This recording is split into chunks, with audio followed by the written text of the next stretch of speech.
At the moment, we'll be looking at stress as a factor in premature aging. Now, I mean, there are a lot of factors that make up aging, of course: lifestyle, diet, exercise, so on and so forth. But today I'm just going to focus on stress and how that builds up in the body and contributes to a premature aging.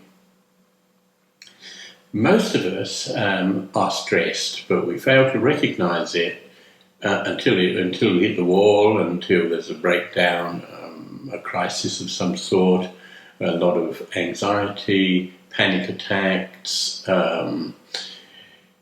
In general, when the body gets overloaded, the symptoms are really obvious, of course. But the symptoms didn't happen overnight. They took a long time to accumulate. And this is something we've noticed in the clearing work we do.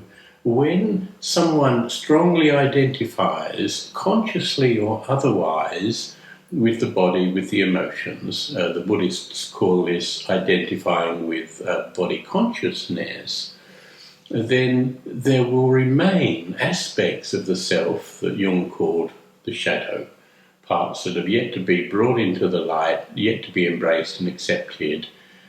He claims, and rightly so I think, that as we can accept these aspects of shadow, as we can bring them into the light, then they no longer control our actions, our words, our thoughts. So we become much more conscious of the world that we live in and the part that we play in creating a reality. So while these aspects of shadow still exist, they will always attract charge. Charge is just information that's not been processed, generally subconscious information. We're not aware it's happening. So when we clear people, what we're really doing is providing an opportunity or a space that we create in our own heart, to the more compassionate the better, of course, to allow stress to release from the other person that we're working on. Now, that's a stress release program that is quite simple, quite painless. It doesn't take very long. But all the while we still have these shadow aspects, we will continue to add more charge. Now, it's this subconscious adding of charge that becomes an issue because, of course, not everyone's into clearing. Some people manage stress better than others. But we really don't know to the degree the body's becoming stressed. Now, if you take any system, whether it's mechanical, electrical, or biological, if you put that system under extreme stress, the factors that it's not being built into, like obviously you can build in factors of stress into buildings, into bridges, into electrical circuits, and so on. But if the stress exceeds those safety limits, then things start to break down. And it's the same with the human body. There's only so much stress the body can take before it begins to collapse. Now, I've spoken before in a short video about how biologically, when we identify, whether it's a conscious identification or subconscious, when we identify with any emotion, we create a greater likelihood that we'll experience that emotion in a much more intense way in some time in the future. And so what happens there, of course, is that the healthy receptor sites on the cell wall start to lose their place in the cell because they get crowded out with receptor sites for a specific emotion. Now, of course, that creates a greater likelihood that you're going to experience an emotion quite intensely, but it also means that the more healthy receptor sites are not there, and the cells cannot function at an optimal efficiency because they don't have the correct balance, if you like, of receptor sites on the cell wall because of your constant identification with certain phenomena. If you keep identifying with that phenomena, then of course the system starts to break down.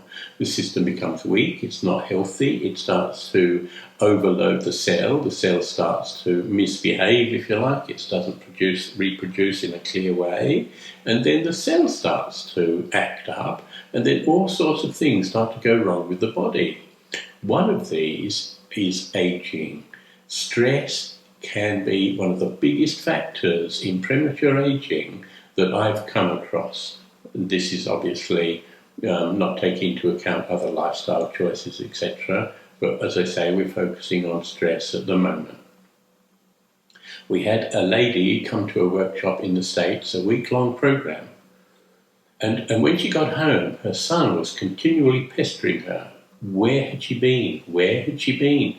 And she tried to explain where she'd been and what she'd been doing. But eventually he said, no, he said, you've been away and got a facelift, because the stress lines in her face had just fallen away like magic. And that's what stress can do, just to the face. Imagine what it's doing inside the body. So it becomes increasingly important, I think, for people to develop ways to not just manage stress, not to cope with stress, but to recognize that it's happening in the body all of the time and take moves to try to release that. Obviously, people who do a lot of exercise, go for walks in the mountains, by the sea, whatever, may be calming the body down. But that's still just management. If we don't understand where and why stress happens in the body, we'll continue to be victims to it.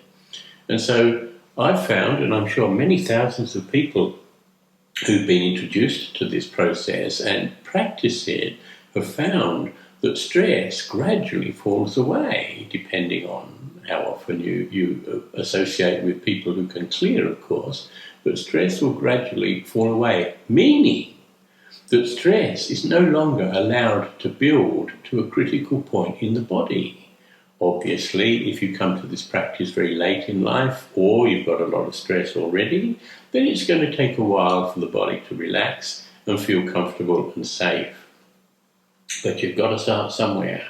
And for me, the clearing work is absolutely perfect. It doesn't require you to change lifestyle. It doesn't require you to do anything other than be open to the possibility that someone can help you by taking on and releasing the stress on your behalf. Now, I don't take on the stress of others. I used to, when I first began this work, think because I was doing something, I would take some piece of information, some stone, some rock out of the person's backpack, their shadow, and carry it around myself. That person felt great for a while, but eventually I'm walking around like a 150-year-old man. I'm sort of bent over and double with all of the weight that I'm carrying, until I realized what I was doing, taking on the stress of others. From that moment on, when I recognized it, I never did it again. Now, I can be put into a very, very stressed system and collapse the stress through the power of the compassionate heart. Very simple, very powerful, and very, very effective.